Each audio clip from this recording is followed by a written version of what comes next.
दशरथ के उपाध जिनका हम दिलियन है उपाध में वास्तव में कायल भरू जे बनत रावण कुंभकर्ण हम आज दशरथे से उनका स्वागत करबे चूंकि श्रीमान राम रूप ब्रजेश जी के पिता छथिन समधी सरकार श्रीमान भोला यादव जी बहुत बहुत साधुवाद उनका तरफ से 501 रुपया के आशीर्वाद बेतल।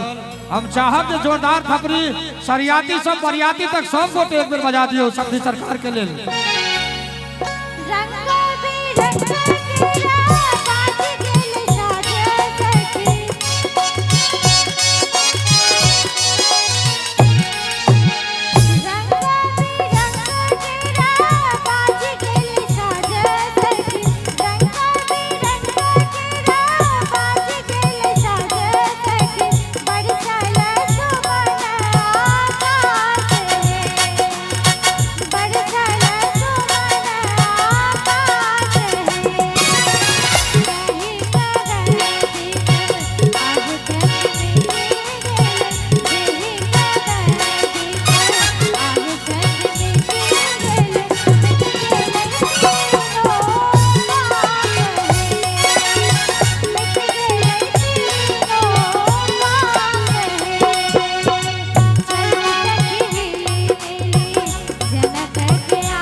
दुल्हा बनल श्री राम है। बहुत बहुत साधुवाद बहुत बहुत आशीर्वाद व्यवस्था के मुँह से अपने सब सुन लो।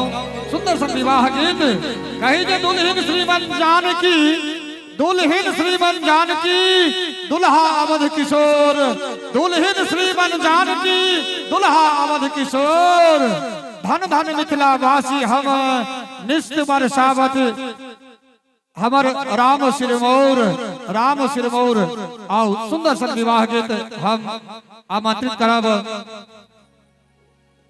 रिंकी चौधरी।